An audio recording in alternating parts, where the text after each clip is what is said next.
Martins. Ladies and gentlemen, welcome to episode 6 of Grassroot Chats.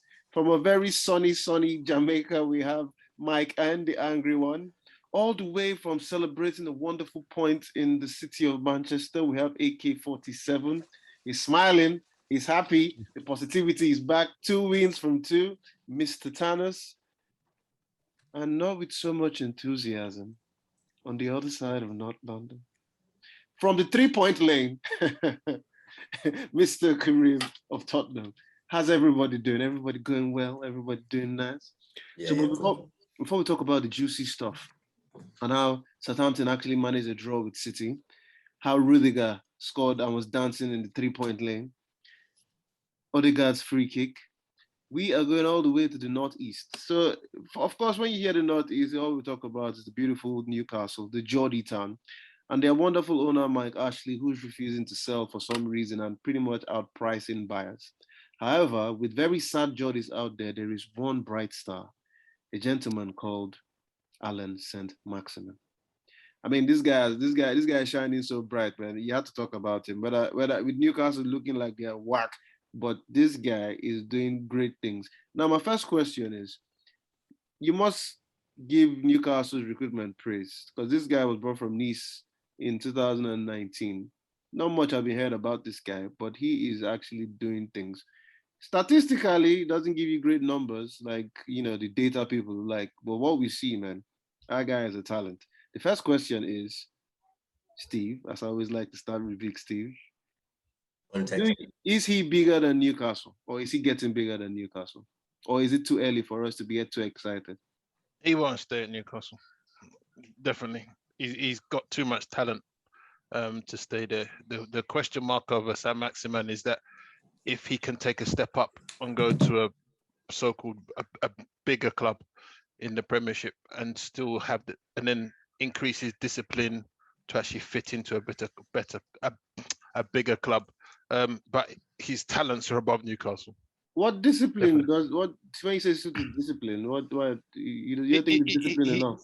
No, he's got a lot of flair. He excites the crowd, but as you go to play for the bigger clubs, you have to start playing more disciplined football. You can't just be caught out of position.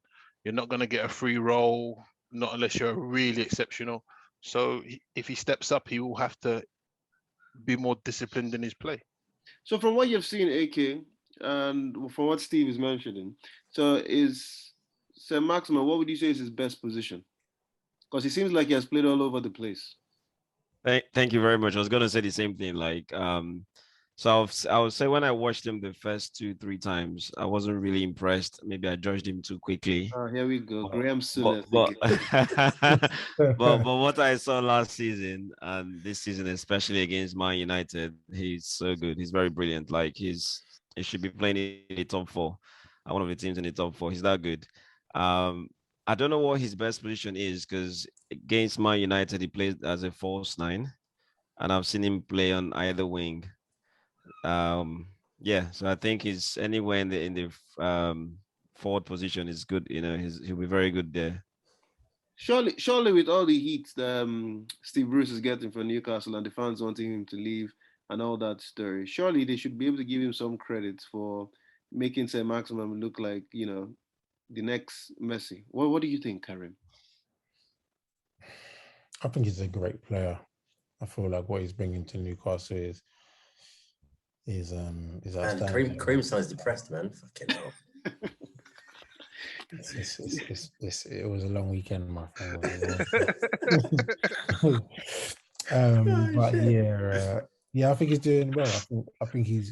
I just feel sorry for him because he hasn't got the right talent that will around him to bring out his full potential, I believe. But I believe a good club like Leicester would be a good move for him. I can't see him breaking into any top 4 teams at the moment in time, but who do we class as the top 4? That's probably one of our ongoing questions at the moment. That's not an ongoing question. We all know who the top 4 is. I think your problem is you're just nowhere near the. I don't think Tottenham are in the top 4. Okay, we know that. You say that like we should be shocked. We know that. think Thanos in the top four. Well, But yeah. it's all good. So, but Mike, I know you're Mr. Angry, common sense, blah blah. However, Saint-Maximin signed a 6-year contract last season. Is that a smart move, or is that Newcastle just trying to make sure that things you know, if because they know they might lose him with his talent? Is that them being smart, or is that Saint-Maximin being daft? It's a smart move because Newcastle will sell him. Actually don't really care about performances on the pitch that much. So if he gets money for Saint-Maximin, big money, he'll sell it, no problem.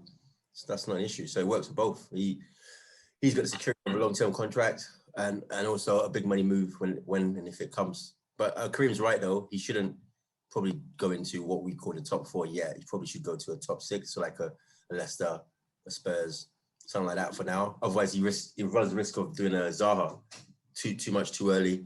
Goes to a big team, wrong manager or whatever you want to call it, doesn't really work out, and then he's kind of just stuck in no man's land.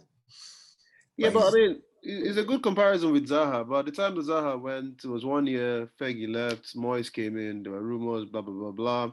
He was loaned to Cardiff, then he came back. He pretty much, he said, the wrong timing. So Maxwell was 24 years old. So, and I know there's a lot of talk about don't rush. 24. It's the dreads. It makes him look older. Wait, you thought he was younger or older? No, I thought he was way older than that. No, he's 24. So come on, he's 22. He looks young, yeah. It's the Someone is dreads. 22. 20 million pounds. Not right. They paid for him. What do you mean? What do you mean something is not right? I mean, Lukaku's not. I still can't believe this guy's younger than me. Lukaku. Something's wrong. It's with the TV, you. man. The TV makes them look bigger and older than what they are, man. When you meet these boys in person, they're not as big. But also, who do you think is better, Saint-Maximin or Zaha? But I was gonna say though, but you know what I was gonna say before that. You know what? I mentioned Zaha as an example of what could go wrong. Yeah. It's coming. The other side of the what are you talking about? No, go. The other side of the coin is I was gonna say Mane when he went from Southampton to Liverpool. That worked out. So I mean, it could go either way. He could be Zaha or he could be another Mane. I think it'd suit. I mean, my question is always why does everybody always think there must be a gradual process when it comes to certain players? Why is it I mean, when you look at the likes of last week, AK mentioned Adama Traore moving to a big team might help him, that all of a sudden he might be able to click in there. I mean, we all laughed. I laughed. But when you think about stuff like that, so with Saint-Maximin and the way he's playing, why is there the possibility that if he moves to, say, for example, are we actually saying he cannot improve the likes of Tottenham, Arsenal? Yeah, but Tottenham's top six. No, he can improve every side probably in the league, bar Man City, Liverpool, and Chelsea from an attacking point of view. No, we improve Liverpool. He will improve Liverpool, definitely. I think so. Just City and Chelsea. Maybe, yeah. Because the thing is, it's just whether you can accommodate his flair. If the coach is willing to accommodate his flair, as to whether he will be good at the club or not. At Newcastle, he's going to have a license because they ain't got Jack else. To be honest, so he's going to stand out. He will improve the depth on the top four. Definitely. Yeah. It's like with regards to like him personally, I don't think it's good for his development because he's a player that needs to be playing week in, week out. Yeah, in my opinion. And I think if he goes to the likes of the top four, he's not going to get. So you think he's a player that should be playing week in, week out? He might get around the FA Cup early stages, but he deserves more, and that's what it comes down to. And that's what it comes down to what you said earlier. Like, why do you feel like these players can't go to big jumps? Because I just feel like as a player, I want to be playing week in, week out. Yep. And fans will warm to him no matter what club he goes to because he brings that excitement. Yep. Yeah, but the question here is Kareem is saying he needs to be playing week in, week out. I mean, a moment ago you thought the guy was 39. are you on his last paycheck? So now my question is very straightforward, very simple. AK, Newcastle, are they getting relegated? Or are they staying? I think they'll stay. think Steve Bruce has this lucky charm, and it's gonna keep them up. Oh, your sound is sexy. Dalek things, man. What's happening? He said Steve Bruce is going to keep them up. Not that I could understand it, but I'm good at translating. Steve Bruce is gonna keep them up. Oh, your mic is terrible. Your mic is terrible. Sound check. All right, can you hear me now? Oh, Yeah. that's better. All right, yeah. No, Steve Bruce is gonna keep them up. I think he's got his lucky charm. What makes you think Steve Bruce will be in the job past December? I mean, is he doing any worse than Benitez? He's been keeping them up, like without spending money. He's not complaining about the situation. He's not complaining about Mike Ashley, like Benitez was. Like he just, got in there to do the job. Whoever the manager is, you can complain about Mike Ashley all you want. He's going to. But he understood the situation before he took the job, and he understood that Mike Ashley doesn't want to invest in the club because he's looking for buyers. That's very clear, right? So he's looking for buyers, but he doesn't want to lower the price. I mean, Steve, do you think Newcastle will stay up from the way things are looking now? The way it's looking now, no, they don't look like they'll stay up.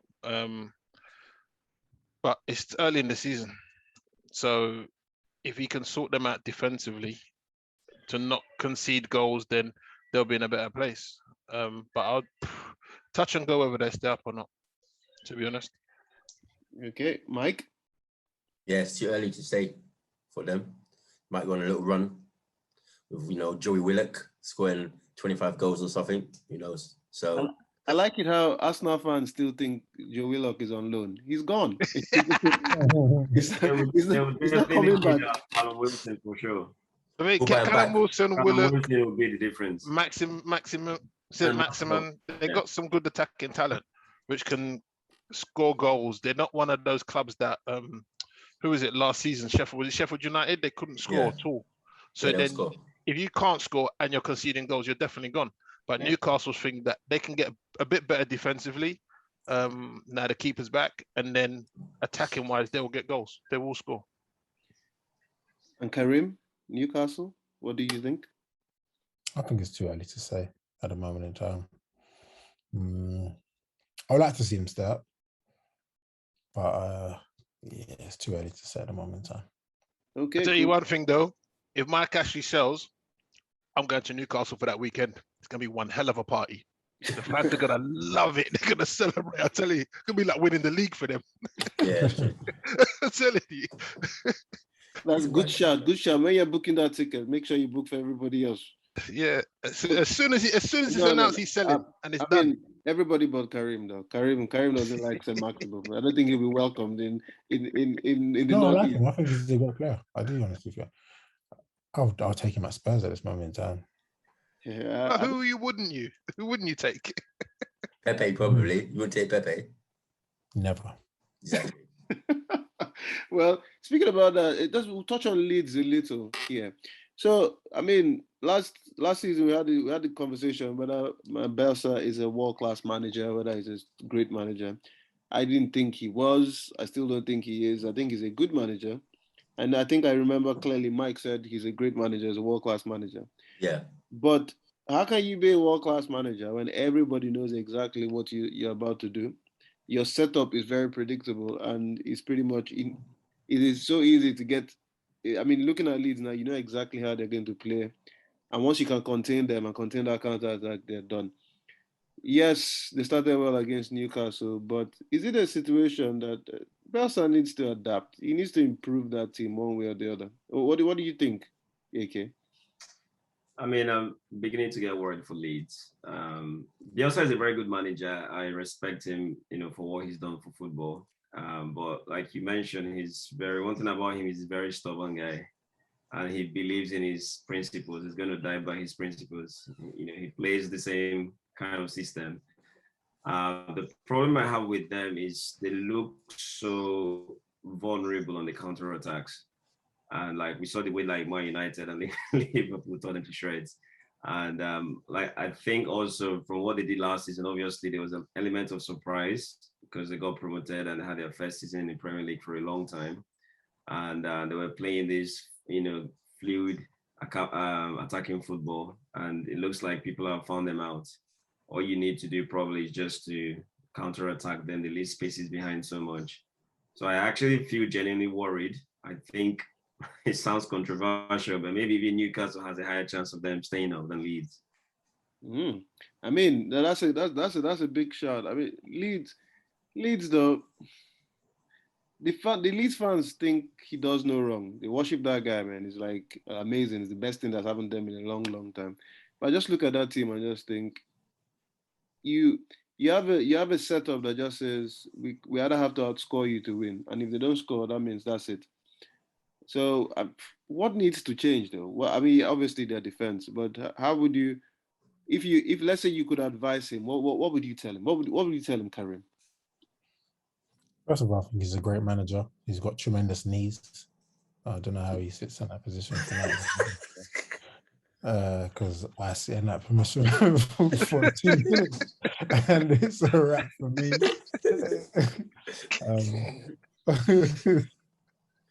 But yeah, I think it is. You just basically hit the nail on the head. They just really just out to just outscore you. The moment you do like work out how they're gonna play, they're just vulnerable at the back.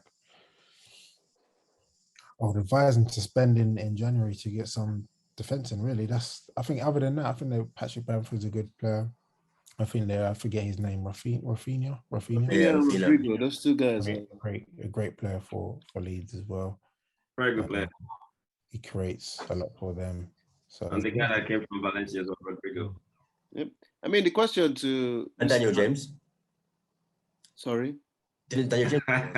Daniel James is there, isn't it? Yeah. World-class player. The question for Mr. Thanos and Mike N is simple.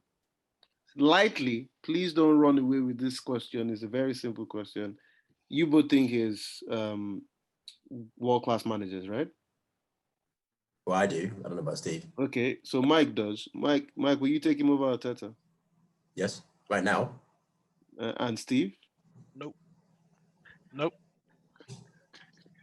That's not based on how can I say, what's going on at Arsenal is a longer term thing. So Bielsa showing that but Bielsa has been with Leeds for what, 4 years now? But he's not adapting. That's not playing.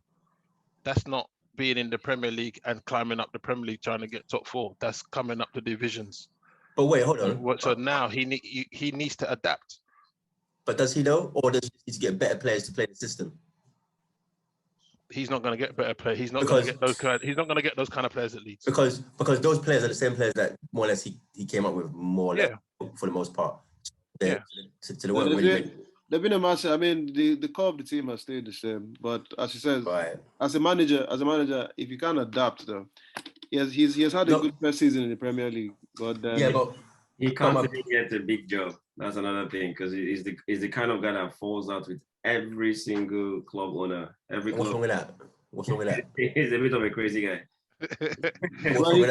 His nickname is El Loco. So there's nothing wrong with that. But when you look at so this takes me to my next point. When you look at Bielsa and having his a world-class manager, no wanting to adapt. Now the two managers, the two teams I want to talk about is Brighton having a very wonderful start to the Premier League, and of course Aston Villa. So these two managers in Gregory Potter or Graham Potter. Graham Potter and Dean Smith. These are guys in terms of using their resources and using their resources well, these are two managers that have done that really well. Brighton has used the same sort of players. They've had their best start in the Premier League. Graham Potter, why is nobody touting that guy for a bigger job? Because from what he has done with Brighton, surely somebody should have been tapping him. I'm surprised Tottenham never went for him when they had a vacancy. And I mean, the other, he could probably coach anywhere in Europe.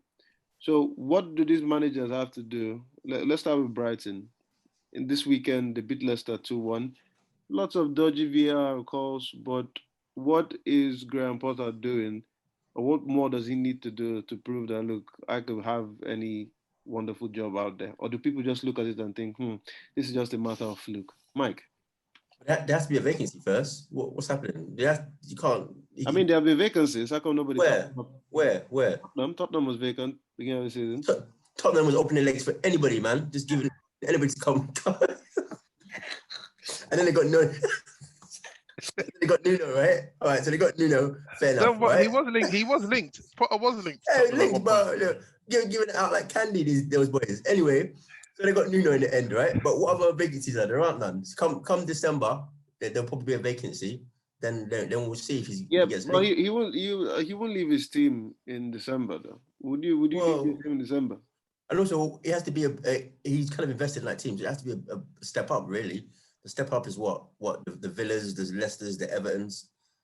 So will Tottenham not be a step up from Brighton? Yeah, but they've just got Nuno. So with the way things are going, we don't know how long he might be there.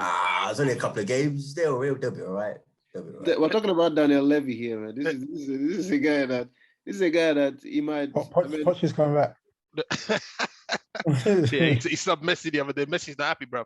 What's his name? The thing with Graham Potter, right, is that the English football doesn't give him no props anyway. Because if you think, what was his job before he came to Brighton? Osterstand or something like that. Yeah. And he got prominence because he came to Arsenal and he got a result. And that's when people started talking about Graham Potter's name. Sure. Then the vacancy turned up at Brighton and he went there. To me, English football doesn't give him his props. Now he's earning his stripes to say he can do bits, and now he'll get considered for better jobs. But to me, before that his name didn't fit, or his face didn't fit. Why did he have to go out there in the first place to get a job? And he's making attacking football as well. That's one thing I like about him. Like, he's very tactically, very flexible. Sometimes he plays straight at the back. You know, he's very good. And his team is not even as good as like the Aston Villa team, and he's still able to play so well. I mean, Dean Smith brought them up. They managed to survive in the league, and last season they played better. Now they've lost their key man, or they lost their key man in Grealish, but they're still looking like a wonderful team going forward with Leon Bailey, the likes of Matt Cash improving, and pretty much taking over Grealish in terms of the hair gel treatment in Villa. So these guys look like Dean Smith has actually had, I mean, he got players, he bought some players, so Grealish for 100 million. So they look like they're building, they're developing. The Villa finished higher. Brighton, yes, who for the past couple of seasons have struggled and have managed to stay in, and are having their best start ever. So what I'm trying to understand here is, if these guys can handle these situations, I mean, you can throw in, what's his name? The Burnley manager. Sean Dyche. Yeah. I mean, yes, they haven't started wonderful, but with the resources they have and what they're doing and keeping these clubs in, I know, as Mike said, the vacancy needs to be there, but these guys surely have to be looked at as getting to great managers. No, but with Sean Dyche, it's a certain type of play. So he's only going to... Very dull. Well, to be honest, he might have more in the locker. I don't know. But with the team he's got at Burnley, they play a certain way, and we all know what that is. So I think he'll probably be a little bit pigeonholed into, okay, he's a bit of a, what's that Welsh guy he used to do for Stoke? What was his name? Pulis. Oh, Tony Pulis, Sam Allardyce. Yeah, he's going to be pigeonholed into that way, and he might be able to do more, but he hasn't got a license to do really with who he's got, whereas Potter can do a bit more. There's no real expectation on Brighton, so whatever they do is going to be wonderful anyway. And I think Villa's above that, actually, in terms of they've got aspirations, because they're actually buying players to move into the top six. So I think you've got 3 tiers there. We're talking about them like they're the same, but they're not. They're 3 levels of manager, to be honest. Okay, so, I mean, sorry to be using Tottenham as an example, but that's the only club that had a vacancy at this point. At this point. So, Karim, if you had the choice to pick between Graham Potter, Sean Dyche, and Dean Smith, who would you pick?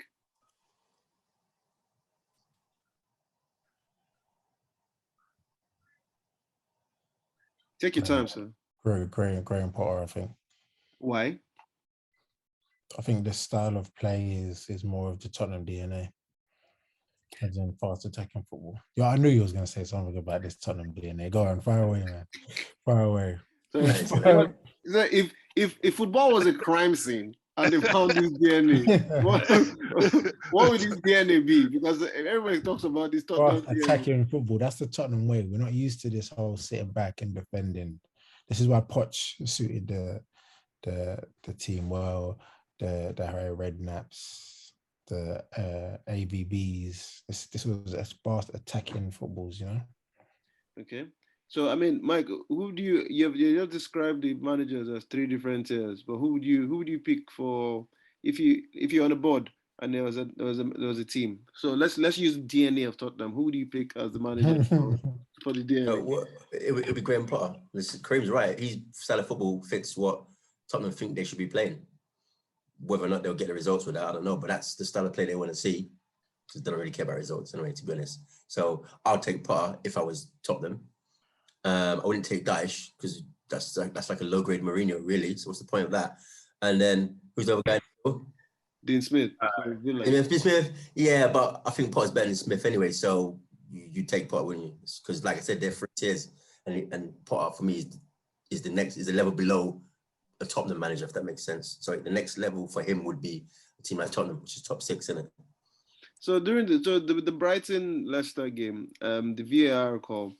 So Brighton goes, 2-0 up, Leicester equalize, and then there are 2 goals that are actually going. Now, the first goal goes in, clean header. There was no way in this world the keeper was going to get anywhere close to that. But Harvey Barnes was in front of him. Even if the keeper looked at the ball, go there. But for some reason... That's the second one. That's the second one. That's the second one. Mm-hmm. Anyway, both times was Harvey Barnes in front of the keeper. So this... Oh, you are impeding the sight of the goalkeeper. Surely, that is... So VAR is for clear and obvious. Clear and obvious. So the fact that they could argue, nah, he wasn't impeding his sight. Why both goals were cancelled? It was though. How?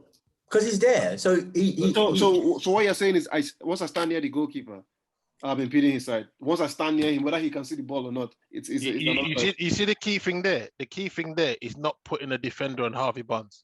You put a defender on Harvey Barnes, right? It becomes very cloudy, and then the defender's involved. If it's just the goalkeeper and a striker, a lot of the time the goalkeeper's going to get favor. You're going to be blocking his side, obstruction from getting the ball. It's just not going to happen. Yeah, but he's a distraction. No, but he's a distraction because he's in your by him. He's in your line of sight. How can you prove what a distraction is? So for me, it's not a court of law. I don't need to prove it. It's subjective. Thank you. One of the problems with football is we have too many subjective rules. So how can we turn the game into black and white so it's easier for people to interpret, right? So why do we even have the rule that you're interfering? I actually feel if the ball doesn't touch the player, obviously the ball touches band, obviously offside, right? So if the ball doesn't touch band, it should be a goal. Yeah, but no. But if there's a striker there and there's a chance it could touch him, the goalkeeper will pay that in mind because you have to react to the touch. That's brilliant. We're going to have many goals in football. Actually, it should be a skill for you to be in front of the goalkeeper and not touch the ball. So on Saturday, or you'll be offside. So as an example, more goals in the game. So an example of distraction on Saturday when I played in goal and they lobbed the ball, the striker was there. He didn't touch the ball, but the fact that he was there made me think he might touch the ball. I misjudged it and it went in. Now, but had he not been there at all, there's no distraction. Yeah, but that's distraction. We want to see more goals. I'll tell you why that's different. Well, to AK was happy with that, but I'll tell you why that's different because the man ran across. He ran towards the ball, so you actually thought you guys was going to head the ball. So that's a distraction. That's an obvious distraction. It's not subjective. It was obvious. Harvey Barnes did nothing of the sort. But he ran towards it, so he distracted you. That's different. So the first one, Harvey Barnes actually put hands on the goalkeeper before he ran across his line. Yeah, that's the first one.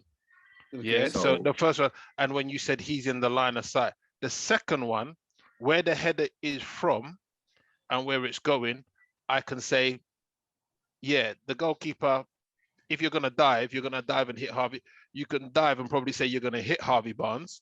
Well, but you're he's gonna not gonna. dive forward. No. But you're not gonna dive. Harvey Barnes isn't gonna touch the ball, if that makes sense. Okay. Because the ball went high into the goal from Ndidi's header. It didn't go low. Okay, that's Yeah, but the thing is, the fact that we're talking about this means it's subjective, so it's not clear and obvious. Exactly. So why are they still giving it as an offside? And also, So like, it's not clear and obvious. It's not clear and obvious for what? For VAR to get involved. That's Yeah. the ruling, isn't it? Yeah, you it needs to be see clear that- and obvious. A clear and obvious mistake. But hold on, you're acting like football's not subjective anyway, because sometimes the ref makes a decision. Yeah, but Mike, hold on, the ref make a decision, right? okay. Oh, I think it was a foul. I don't think it was a foul. Whatever. That's subjective. Because then on a TV show, you've got another ref saying, "No, I don't think it was a foul." It's all subjective. That's You know, but that's different. Out of the game. Out of the game. If the ref makes his decision, the VAR will not question it. However, if they check it and he goes, "Yeah, check it," or they say, "You know what? We think this is a foul. What do you think?" Because you didn't see it initially, go and check. That's different. We're talking about when he actually goes to VAR. Because VAR was supposed to be there to clear all that out. Okay, so Yeah, let me ask but the worst one out of that game. tackle on Sterling this weekend. Now wait a second. Before we go to Huh? Sterling, wait, stay in the same game. The worst thing out of that game was the Brighton penalty. If VAR went to review the handball on Vestergaard, yeah, clearly Malpe is holding him and pulling him down. Yep. But they didn't give it. So they didn't give it as a foul. So VAR, I don't know what they were doing on that day, to be honest, because he's clearly gone to review the handball, but surely they got to see Malpe pulling him down, which obviously influences the way he's going to jump and get the ball hits his hand. So Right, that so then shouldn't is have been that- a penalty. so then is Say that again? not subjective? So is No, that then, no? that was a So- mistake. That one was a particular mistake because Oh, it's a mistake now. All right, so when you like it's a mistake, but when you don't like it, it's subjective. No, I don't think you're listening, Mike. You're really not listening. You're just arguing. Yeah, You're just arguing. You're not listening. You're just arguing for one point. no, I'm not. No, there are two parts to this, right? For me personally, I've never liked the word intentional. You know, like when someone commits a foul, oh, it was intentional, it wasn't intentional. So that's why we're not giving him a red card or yellow card. Because you can't prove these things, right? No, I can't. How can you prove I'm blocking the goalkeeper's line of sight? Because you can use some different camera angles and prove otherwise as well. So maybe the better way is to say, you know what, if you're offside, you're offside. So that's all we need. Very simple rules. Don't complicate football. If the ball touches Harvey Barnes, it becomes an offside. If it doesn't touch him, then it's a goal. It doesn't matter whether he's blocking the goal because you can't really prove if he's actually blocking the goalkeeper or not. Indeed, his goal is a very good example. That is a beautiful header. Everybody knows you can't. It's so hard to catch a header in the box. That was going straight into the net. The keeper will never ever catch that ball. So it should Except that's not the rules, though, is it? So yeah, that's the problem. So that's it. That's not the rues, mate. So the guys that make the rules are doing the game a disfavor. Well, we can go back and forth and have subjective views, but I guess I mean AK was very, very happy this weekend with Southampton actually getting a draw with it's the Sterling one. City. But as Karim raised it, and we might as well talk about it now. The tackle on Sterling. Please, somebody. Somebody just explain to me because you guys are the pundits here. I haven't seen it. It was a red. I think it was a red. Who made the tackle? Livramento. Yeah, Livramento. Yeah. No, I didn't see it. But luckily for me, because for you, fantasy league, so bigger center. Luckily for you. So for you, AK, was it a penalty? Penalty, no. But the tackle on Sterling is a red card. But for some reason, I mean, the refs that are paid X amount of thousands and the VR on the system, they couldn't give that as a red card. How? I don't know. I don't get it. I think it was just written in the stars. I'll have to look at that tackle and see what going on. It was written somewhere in the stars that Southampton was going to get a draw. However, one of the positive points for that game is I've said this before. Probably he doesn't score enough goals, but Armstrong for Southampton, that energy, I think it's something that a lot of modern day defenders can't deal with. That constant energy and constant drive, and just having to go against. I mean, Diaz looked I mean, when you watch that game, or at least when you watch the highlights, you look at Diaz. They don't know how to handle that burst of energy that He comes. reminds me of Shane Long. Yeah. It's He always reminds me going of through the Shane Long. lines, going through the lines. Before you know, he's standing here. He has moved. You see the defenders like talking to themselves. Who's going to tackle this guy? Yeah, it was a good point for Southampton. They were lucky. No, we're not lucky. We pressed the hell out of Man City. Like Fernandinho showed his age. We must. It wasn't lucky. Okay, it wasn't lucky. It was skill. Where's Shea Adams? Is he injured at the They played two up front. They played Che Adams and Armstrong, innit? Yeah, Shea Adams wasn't playing, was he? He played. No, he was. He They did. played. I thought they started with the two up top, innit? Yeah. They started Shea Adams, and I can't actually remember seeing him in there. Anyway, moving to the wonderful. Let's move to. Let's stay up north. We'll stay up north for some time. We'll just go down the road to Burnley and the wonderful free kick that's turned around the wonderful Arsenal season. So I mean, it's flipping now. It's flipping 6-6. The team looks like it's gelling. Arteta is definitely the man for the team. What do you think, Karim? As I said from the jump, I want him to keep that job so bad. So the fact that he's there is wonderful for me. But yeah, all praises to Arsenal. They have turned it around. It looks like they are starting to gel again. Hopefully we can dent them on the weekend. But yeah, they're playing better football than us at the moment in time. So will Arsenal beat Tottenham? I know it's a derby, form doesn't matter, blah, blah, blah. But will this show some intent, and will this actually show some change? And will this actually give more time to Arteta, because it's your biggest rivals? What do you think? Will this settle and make the team gel even more, Mike? What, beating Tottenham? Yeah. I don't know. For the fans, yeah. I don't know if the players feel the same passion we feel in the North London derby anymore. I don't know. But they need a result, and results build time, give you time, and build confidence. So they just need to try and beat Tottenham, regardless whether they feel the rivalry or not, to be honest. Yeah. And I spoke to Karim the other night, and he pretty much predicted that Suicide watch, yeah. The man predicted that Tottenham will lose to Chelsea, and he actually feels Tottenham will lose to Arsenal. What do you think, Steve? It's a result. Arsenal need the result more than Tottenham, first of all, for morale, and to keep the momentum going. I think that Arsenal will win. I do think Arsenal will win. I feel the shape is coming together, providing there's no injuries. Providing there's no injuries, I think we have the tools to beat them. It's just about mentality and application. The weakness I see in things like the Tottenham, in Arsenal's defense, is aerially, because I don't understand Ben White.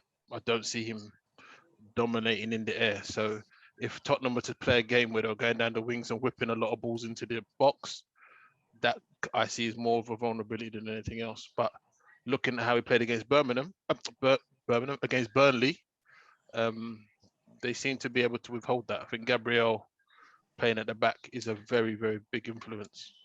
Steve is already thinking about the championship, people.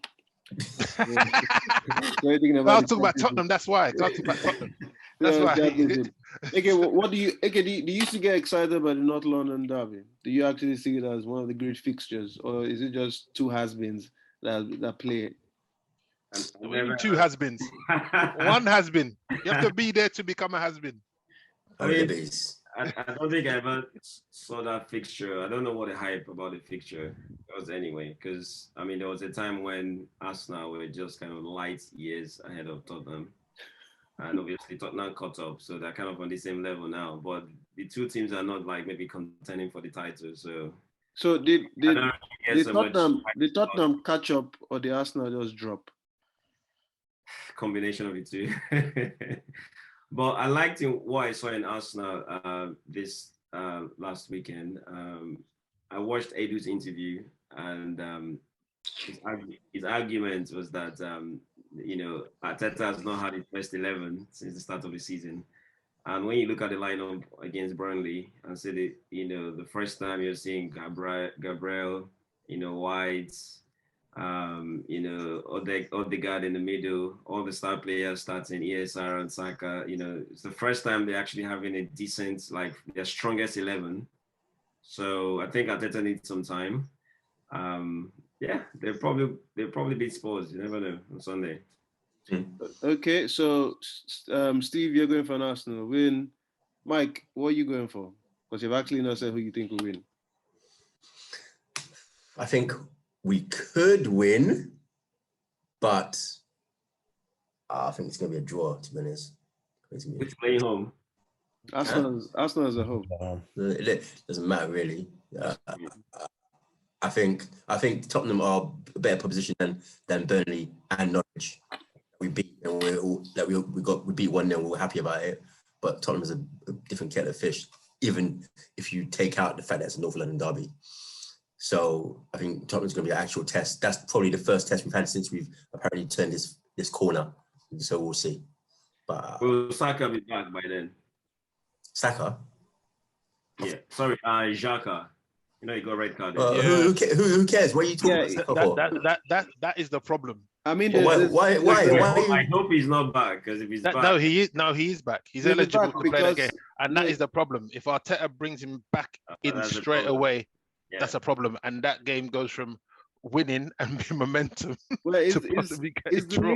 Is the League Cup this week? So he would have served. Yeah, the third match. That's the third game. Yeah, so he's eligible to come back for the Tottenham game.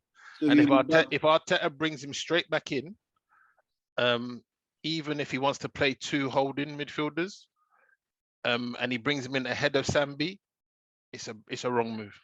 It's a wrong move. Xhaka should just be on the bench. Don't disrupt it. Mm-hmm. He's decided to either play against Burnley, play party on his own, or with Odegaard coming from deeper, or you play party and Sambi. Yeah, but hold on, don't take the piss. Burnley aren't Spurs. No, I'm not saying about Burnley Spurs. Oh, yeah, Mike is trying to make. I'm not saying that Burnley. I'm not saying that Burnley Spurs. Yeah, but so for example, played party by himself. You can do that against. You can probably get away with that against Burnley. I don't know if you can get away with someone like Spurs. Yeah. So the question is simple, Karim. The crowd is back. The hype is back. The passion is back. What do you think? Not for Harry Kane, it's not. What do you think? It's a draw. I think it's going to be a 1-1 or 2-2 draw. Yeah, it's a draw, man. Well, so Harry Kane will get his first goal because he loves to score against Arsenal. Absolutely, everything against Son. I foresee. And Lacazette and probably someone corny like. Cordy. Is it Cordy? Cordy. I see a midweek situation where Harry Kane twists his ankle and they have to bring in Troy Parrott. Yep. Record alone. Patrick hero. But sticking with Tottenham, you're gonna make it a thing every week. You're gonna make Troy Parrott, bro. Troy Parrott. But Roy Keane was upset. He questioned the mindset and the desire from the Tottenham players. And Gary Neville actually said, you beat Chelsea. For you to win the league this season, you have to finish above Chelsea. Mm-hmm. So those are two big shouts. Now, Harry Kane, people are questioning his desire. Everybody believes, okay, yeah, he does want to be at Spurs. So what is the issue now? Is the issue that Tottenham are not playing to feed him, for him to score as many goals as he usually does? Or is it just a case of him just dropping back and trying to get the ball? People have read all that and they're pretty much sourced out his game. What is wrong? What would you say is wrong with Harry Kane? It's the mentality. As I said to you at the beginning, before even we kicked the ball before the season started, I think it's just if you want to go and move outside and you said, I want to go, my desire is to play Champions League football, my desire is to be the world-class player, I wish to leave. You're not going to really be putting your heart. I don't care who you are and how professional you are. If your heart's not in it no more, you're just going to be like, I'll do the bare medium. I'll make sure I get my 20 goals a year, but I know we're not going to win anything. Yeah, so. But Modric said he wanted to leave, but he still kept it professional and stayed 1 year. That's just an example. So but he didn't play his heart out. Ericsson done the same thing. He played. He said he wanted to leave, but his heart wasn't in it at the end of the day. I think we're all humans here. And if I said to my manager, "Look, I've got a job that's going to pay me more. I've got a job that's going to pay me more, and I wanna better myself." And my manager turns around and says, "No, Kareem, we're not going anywhere." But hold on, Kareem. Do you not have to factor in that you've got a new manager who has a different style of play to what you had before when Harry Kane was? I don't think it's nothing to do with the manager. It's the fact that No, he's not playing Champions League ball. No, but for example, you play counter-attacking football, and you know the thing is, Chelsea's not the team to judge by, because especially as a striker, because Chelsea are not going to concede a lot to. I'm going by conference. I think Harry Kane is probably having a bit of a hangover from all the stuff that went on in the summer. He wanted to move, it didn't happen for him, so he's going to be a bit unhappy, and he's going to sulk a bit inside and stuff. But if there's one game that can bring it out of him, it's going to be bloody against Arsenal, isn't it? Yeah, of course. The thing now is that everybody's talking about he has played 4 games, he hasn't scored. Always happens anyway. He always had a slow start. Yeah, Chelsea was just very wonderful. It was actually a very good first half from Tottenham. Yes, I know this playing one good half is not enough, but the changing point in that game was Tuchel, however they pronounce it. He took out Mason Mount and he put Kante on. That doesn't make sense. That was the changing. That just locked for some reason. So here's a question, right? Here's a question, and we used to see this a lot at Arsenal with Emery, right? Is that a mistake from the manager or a bit of brilliance? Because shouldn't he have started that way with Kante in the middle? Why? If Tottenham were playing so well, he made one substitution at halftime, brought Kante on, and then Chelsea totally dominated. Yeah. Has he not got it wrong in the beginning? No, not really. He's seen that it's not working. He's changed it. But he's okay to be wrong and then react. Well, is it wrong though? Because I don't know. Because Kante is one of the best midfielders in the world. No, but Kante will just come back from an injury, so you can't. It wasn't a case of. It wasn't a case of he was fit and then you want to start it. Kante's always fit, bro. If he can walk, he can fit. He can play ball. Kante's always fit. You understand? Kante's always fit. He's not one of these men that could do 15 minutes. Nah, if that brother's ready to put his boots on, he could do 120 minutes. Yeah, but Mason Mount's a different type of player, so he probably wanted the attacking threat. So in bringing Kante on, he also changed the formation as well. So he went to two up front. And yeah, so he went to like 5-3-2 as opposed to like 3-4-2 formation. Yeah. Yeah, but I mean Tottenham was playing well in the first half, but then it was a case of beautiful, as AK would like to describe it, beautiful nonsense. Do all the passing around, get to the 18, nothing much is happening. The likes of Park couldn't get past Thiago Silva. Rudiger, as always, was irritating and playing really well. And Christensen that was just, and of course, what's his name? Oscar Equeta that plays football as if he's getting younger. So, I mean, their defense was really good. They contained it well, but at least Tottenham was more of a threat per se. But Mason Mount goes out, Kante comes in, game over, case closed. And then it was a case of Tottenham, Harry Kane was falling too deep. And to tell you how, Harry Kane was falling so deep that Rudiger will follow him all the way. That's to tell you how confidence. Rudiger will man-mark him all the way to the middle till he passes the ball and runs back. Now, I know in terms of Mourinho pretty much changed Tottenham's style of play. Pochettino was a bit more adventurous in terms of, okay, let's try and, pass the ball, tap here, tap there. But it's pretty much the same players. So what does Tottenham actually need to get back to that DNA of touch, move, and play? Is there need an overhaul of players? Is it the managers thinking that we have too many counter-attacking football players? Or is it just let's play to what suits Harry Kane? I'll start with you, Mike. Why me, man? Anyway, I think that they need to get the best out of the players they got. So whatever style of play suits them. I think if you've got Harry Kane in there, you've got to get him in the box to finish, to be honest. Get Dele Alli or somebody behind him to feed him, because he's just a clinical finisher. All this running back and false nining. Yeah, but let me ask you this. How much different was their game 2 seasons ago when Harry Kane didn't used to drop back to get the ball? What's so different now? Who feels in that position? Yeah. Christian Eriksen. Not even quick, but they had a better defense. They had a more solid defense. If your defense is more solid, you had Vertonghen and Alderweireld, and they were top quality. And if you got a defense centre back pairing that's really, really good, your team plays 10 yards further up the pitch. If you don't believe in that defense, everyone's further back. Everyone's playing, oh, what if we lose the ball? What if we make a mistake? And I think that's the biggest difference for Tottenham in the last couple of seasons. Kareem, who's your attacking midfielder now? I don't think you even play with one, do you? Who's attacking midfielder? Yeah, Dele Alli, meant to be Tonga and Dombele, but I mean, he played on Sunday. He played really well. He did play well. Yeah, but did he play well as an attacking midfielder, or did he just play well in general? There's a difference. He played well in general. As I was listening to Gary Neville, he made an interesting point about him. You know, in England, they specify that you are either attacking or you're defensive midfielder. Yeah. Where's Tongi and Dombele? Box to box. The midfielder. Central midfielder.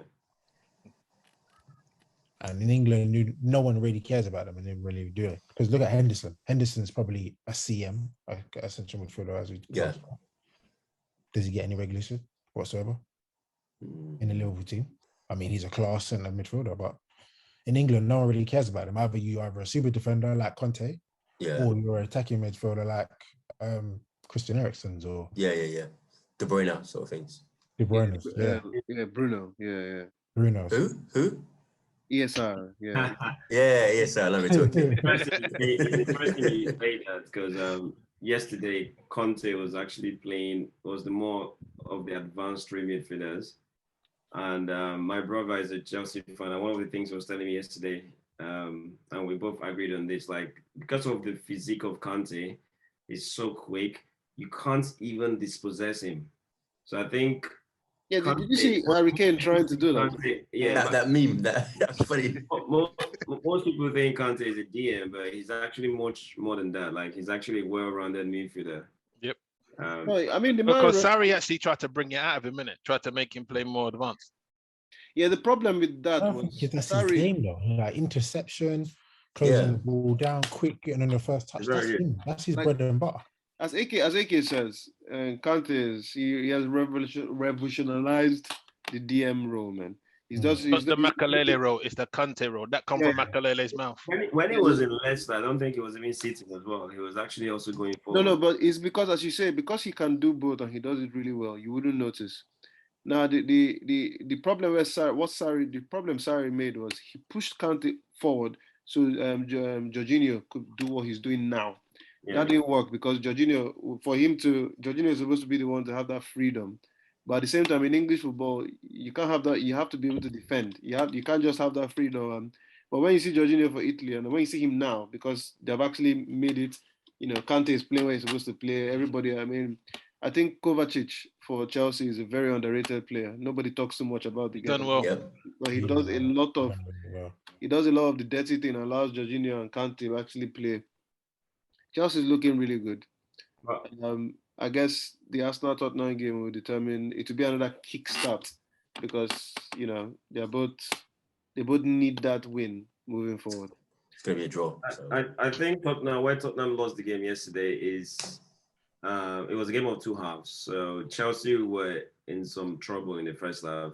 Tottenham were really, really good in the first half, passing the ball very quickly, but Chelsea showed why they have men in the team and not boys. They could handle adversity better. So when they were on the ropes, they were able to have, show composure, very calm. The second half, when they brought in Conte, they took the game to another level of intensity that Tottenham just couldn't cope. And once the first goal went in, second goal went in, their heads dropped.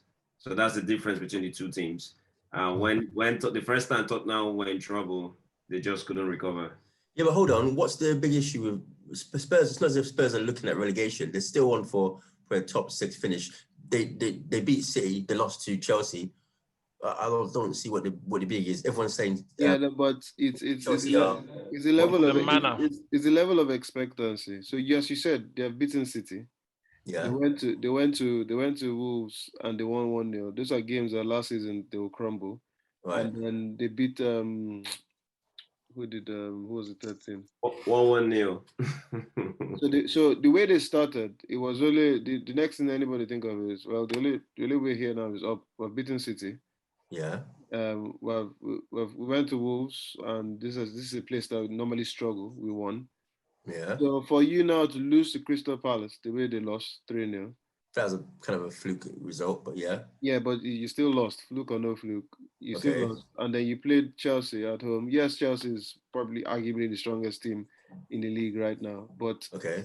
at the way that, and as of once again the way the first half went, then all of a sudden the second half it was you spanking. But They that's a didn't have tactical they masterstroke. didn't have a response. Okay. No response I think- whatsoever. It should have been like 6, 7. If I think only they- was wearing his boot. Sorry, go on. I think at the start of the game, Spurs would have taken it, would be expected to lose that game, would be happy with a draw. The fact that you lost the game that you probably thought you were going to lose anyway isn't really a big deal. It's one of those ones you can let go because you got 3 points off City, which you didn't expect. So don't really see what the problem Yeah, is. but I think it's the manner of the defeat. The fact that it could have been a lot more goals. Whatever in the second manner half. is, it's still in the 3 points and it's still started the season. So no, at the end of the season, if they get top 6, no one's going to remember the manner they lost to Chelsea.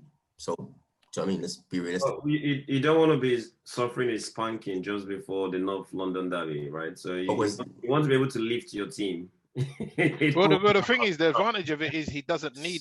It's And irrelevant. in there, he doesn't need to motivate them. The players should be able to motivate themselves for the North London derby. If it was the danger is that if it was a case of the how can I say, a nothing fixture, I don't know, say they're playing Brighton, then there's a potential for them to slip up that they might not get themselves up for it. But the fact that they're playing Arsenal, he shouldn't have a problem getting them up for it. Yeah, that's the They'll be up fixture for it. everyone should be looking at. On every Spurs player should be looking at. Yeah. In fixtures, man. That's the first fixture I look at when we playing Arsenal. I don't know about you two, Mike and Steve, but I definitely look at first when the fixtures get announced. So look, when we playing this game this year. Like, To be honest, it is because both clubs are in the same position, roughly the same position now. Before it wasn't, but now both clubs are in roughly the same position. So that's what you look for when we're playing Tottenham. When Arsenal and Tottenham playing. Well, we know when they're playing and they're playing next week. AK, he made a comment earlier. Sorry, JJ. Made a comment. He said he doesn't understand the fuss about the North London derby. What other derby is better than the North London derby in the Premiership League? Southampton versus Portsmouth. yeah, This guy's a waste man. Don't worry about this guy. This guy's a waste man. He's gonna know what he's talking Why about. you Leeds? Why you versus Leeds? Well, speaking about, I didn't want to bring it up, but speaking about Man United, you guys. You reckon Ronaldo's going to get a penalty this season? First of all, this is what I'm going to start with. This is what I'm going to start with. I like that you even mentioned that, but I'm going to start with this. Man like Jesse, first things first. Who are you asking the question to? Don't worry, it will come to you one way or the other. So now this is the thing. A lot of pundits have said he's not good enough to be in the Man United team. They don't think he should leave, blah, blah, blah, blah. So now when people say he's not good enough, are they talking about the fact that comparatively to a lot of other players, he's not good enough? Or are they actually saying they don't think he can impact the team? Because you can clearly see he can actually come off the bench and create things and make things happen. Yeah. So when people have been saying that, he's not good enough he's not going to be the guy that can make Man United win the league, all that. If he has shown from the West Ham and of course Southgate giving him the chance to play for England and all that story, yes, terrible back pass against Young Boys, I almost died. But the way he came in and what he did for West Ham, surely this guy has proven that he could be at least create an impact. We're not saying he's going to win World Player of the Year, but he should be able to create an impact or take Man United to another level. AK, since you said Okay, so in the past, I've been a bit too critical on Lingard. And Pogba. No, Pogba's case is a different one. Lingard actually, he's not bad. He does some things really well. So I think I'm not a fan of him playing through the middle, just because I want players that play through the middle to have like great vision, control the tempo of the game. But there's something he has. He has a very good work rate and he's very disruptive. Like he will run for 90 minutes. And I think he's just, I don't know what he did last season, but it looks like he's improved his finishing. Like the way he was scoring goals for West Ham and the goals he scored for England, and obviously this wonderful goal he scored against West Ham. You can see like he's been practicing his finishing. So he's gotten much better. So when he makes all those runs, he's actually now having an end product. He can shoot and score. So the way he's playing, I'll start him ahead of Sancho at this point. So you said what he's doing now is not new though. No, it's not. He's always done that. No, there was a time he went like one whole season without scoring. Yes, that was no. Season before. He had no assist and he had no goals for a centre midfielder. Thank you. He has a. Yeah, but that's not. Terrible.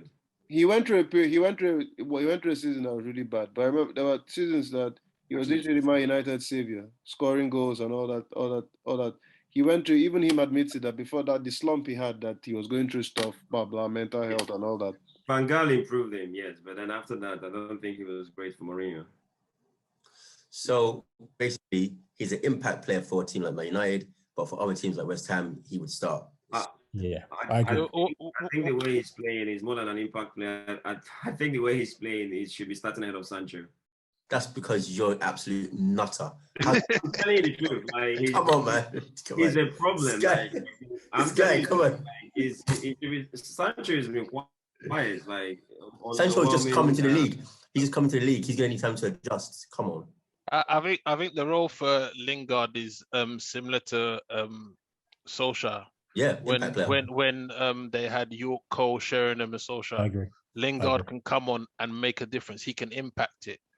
There will be some games if he started. Yes, he will be an impact. But to me, his role in that side is in that squad is to impact it from the bench. He's direct.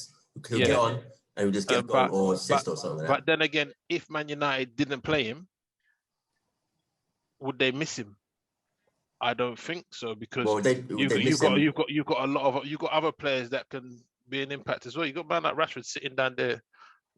Rashford is still trying to get his fitness back and all that. He's injured. So when Rashford is back on top of his game, would you take Rashford or Lingard?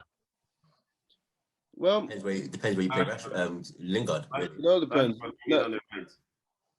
Now the next question, and I'm very happy Steve brought it up. Very happy Steve brought it up. Very happy.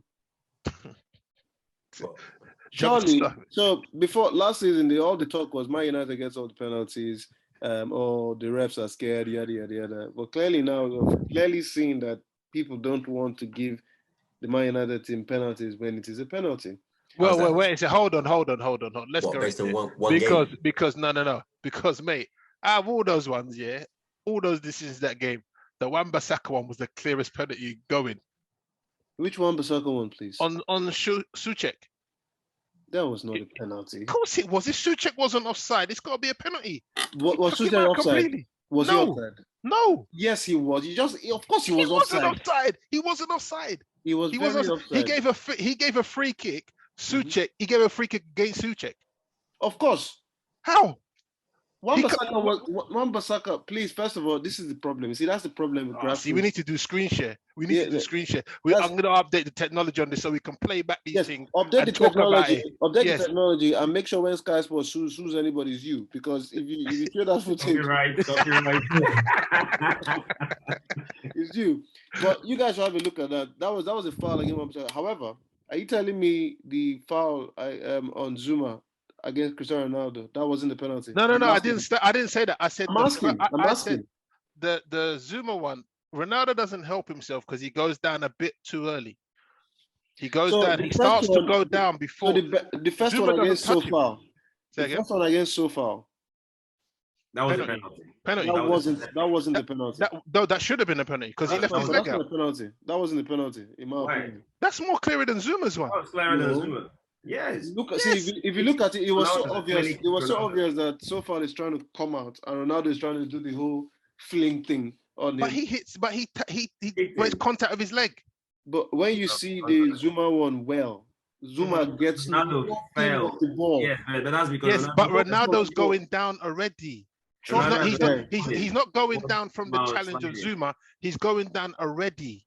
No, Before no, Hold on. before But Zuma. wait, there's no contact. wait. What's the issue here? Because every week someone doesn't get a penalty. What makes Ronaldo's not get a penalty special that we're talking about for Because this he's long? Ronaldo, bro. Well, when you see it, you understand why. No, but it happens every week. It happens every week. That's No, Because he's it's Ronaldo not- and he's Man United. It has But it's Ronaldo. nothing to do with Ronaldo. and- Nah, it does. Yeah, I think it does. This was a payback for the foul on Pogba's foul on Neves when Man What? played. Remember that was a free kick, right? So I don't know how you That's- so you Hey, brought mate. in Pogba. You brought Leave in it, man. You brought in Leave it. Pogba just because. Steve, next time, because of copyright issues, we will do our own reenactment of the what happens on the pitch, what we use as the players. Oh, okay. But this is another thing. One thing I actually want to talk about. I mean, all jokes aside and all that. You see that thing when they say the natural position of the hand. Yeah. Okay. So 9 out of 10 times, did you see the penalty for Luke Shaw? Yeah. Okay, 9 out of 10 times, that's a penalty. Once I saw it, I was like, this is the penalty. There's no way it's going to go.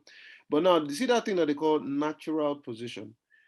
It is natural that when you're running towards the ball and you're trying to slide to get a player, your hands will come up.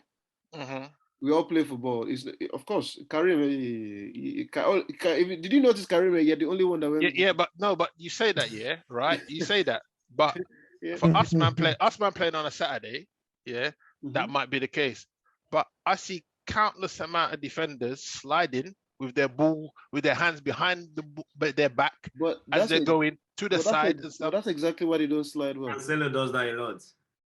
That's exactly why they don't slide well. And once the player gets past them, there's no recovery because you're not going to be able to stand up doing this. What are you, Luke Shaw's was a clear handball. What are you gonna do?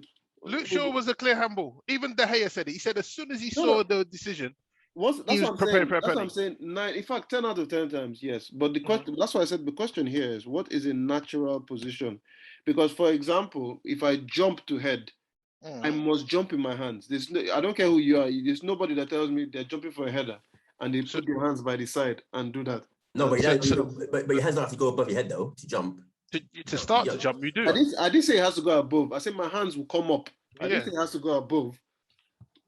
Your hand, if you're going to say in a natural position, your hand wouldn't be above your head at the height of your jump. No, it would. Yeah, no, it wouldn't, but at the start of your jump, your hands will be above your head. So it comes because you go like that. Right? Yeah, you go like that. Steve, how do you know? I've never seen you jump before. What are you talking about? Whoa, bro, because I come out my box and I'm not heading the ball. I'm going with my arms. Yeah, I'm a goalkeeper. Remember that. Road, right? Yeah, remember that. So just like you ain't see me run either. I remember an incident last season, Arsenal Burnley, where he showed up. Okay, apparently. Where the Burnley is it Pepe or somebody? It's an Arsenal player goes past. Yeah. Pepe, yeah. And the Burnley defender's hand comes out like this. And the VAR looks at it, then they say, oh, it's not a penalty because the way he reacted. The way he reacted, his hand was in a natural position. Really? So, for me, that was a penalty, but that was a pure penalty. This is what I think, right? So it comes back to what I said earlier about the wordings of the rules, right? So maybe we need to take out that unnatural and just say, if the ball should hit your hands when your hands are up, is a penalty or is a foul. So, but then that's not fair because what you just said. So because why should your hands be up in the penalty box in the first? Because you're jumping. Okay. Yeah, so you can jump. But the question is, I agree with you on this because natural should be natural and unnatural. I agree with you because natural should be defined based on the individual. If you look at the way some people run, for example, look at the way Haaland runs. He runs bent down, does this, and that's his natural way. If you look at the way Sterling runs, he gives you us the dinosaur.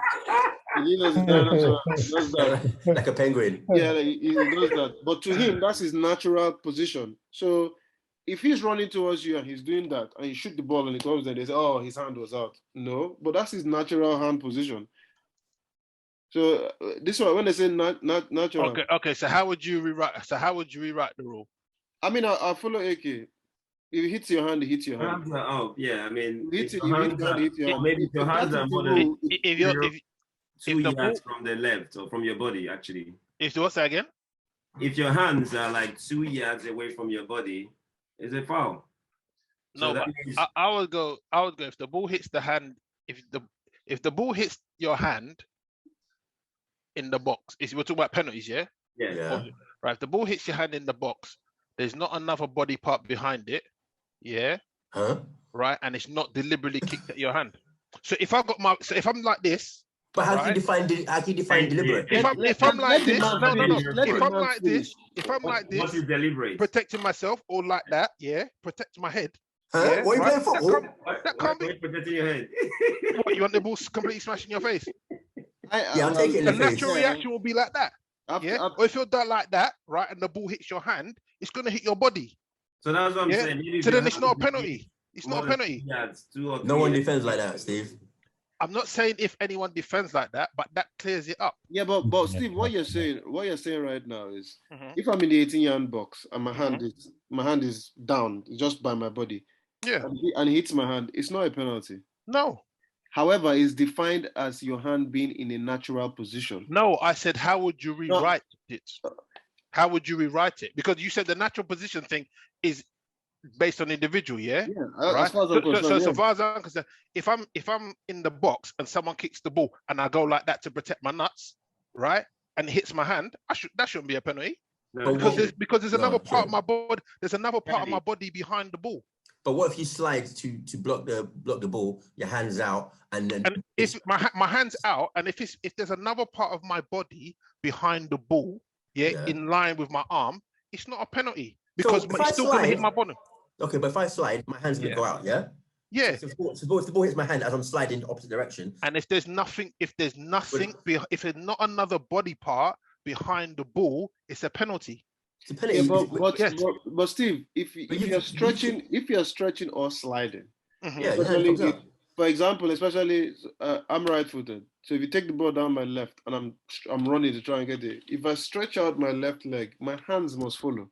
Yes, but what I'm trying to say is, but you're trying to take out the natural thing about it, because if a player who's left-footed in that same position, their body's not going to do the same thing. So I'm taking it away from the individual. Guys, I'm taking away from the individual and making an easy interpretation. Guys, how about we just go? Okay. Go. Sorry, we can make it more scientific. Like VAR likes to measure inches. You're offside by 2 inches. So I'd say, well, if your arm deviates more than 2 or 3 yards away from your body, then it's a foul.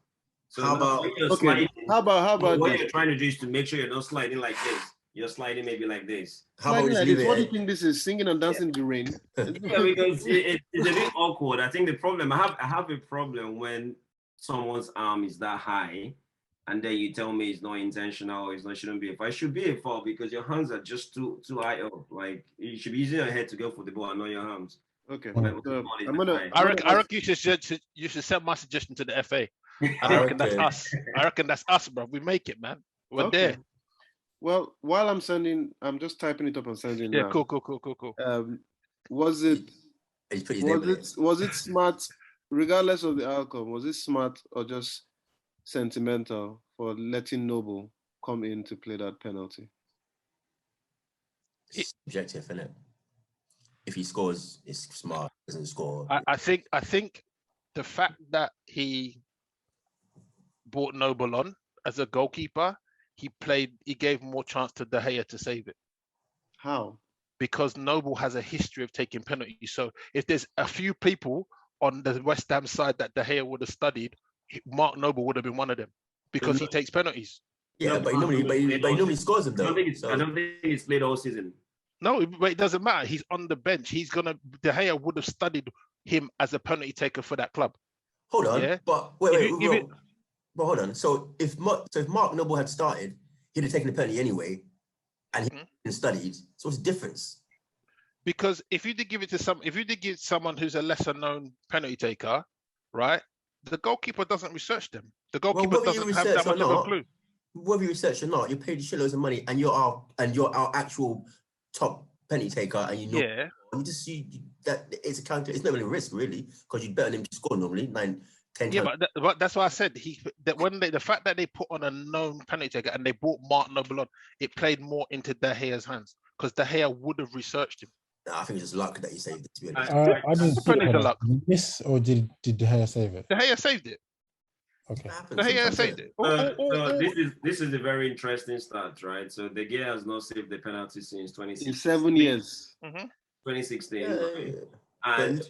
And he's considered his last 40 penalty kicks.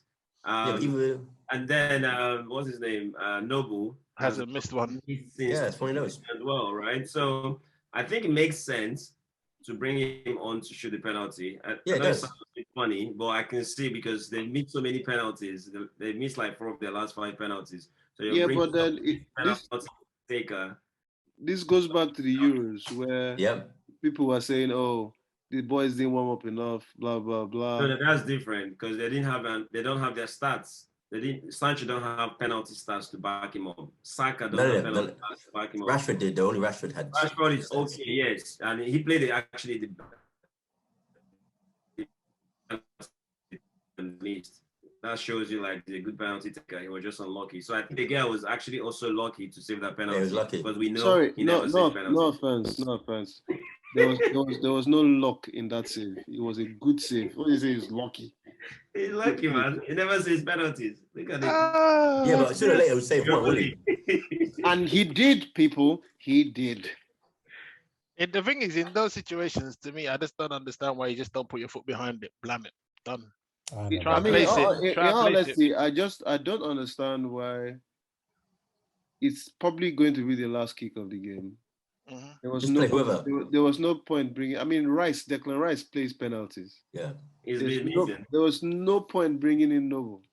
Well, No you point whatsoever. to me with penalties, If it wasn't Man United, would he have brought in Noble? No. I wouldn't have brought him on. I'd just let anybody take it. What? If it wasn't Man United, he wouldn't have brought in Noble. someone who makes a clean contact with the game, with the ball. That's what you need.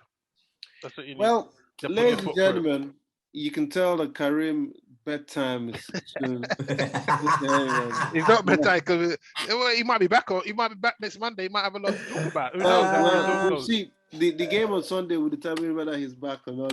I'm sure with the 3 point. I'll be here bright and early. 7:45. Yeah. Get back there anyway with the Full shirt. kit. With Full the shirt. kit and everything. Yeah. Full kit. Spurs Alright. banner in the background. All right, Karim, do you even have a Spurs jersey, Of course. like a new one, not like? It's in the wash. No, I got last It's year's been in the one. wash since 2016, I isn't it? got last Yeah. year's one. The girls have got this year's one now. Okay. Well, ladies and gentlemen, it's been another wonderful episode. I want to thank the lads, of course, Mr. Thanos. Thank you very much, sir. Of course, Karim, looking forward to the North London derby. AK47, waiting for Portsmouth to get back in the league so you can have a derby again. And of course, Mike is still out in make-believe Jamaica. I'm in Bahamas, actually, to be fair. Oh, is that you're flossing? Yeah, you know. Well, as I said, man, everything is a state of mind, even holidays. Ladies and gentlemen, it's been another episode of Grassroot Chats. Goodbye.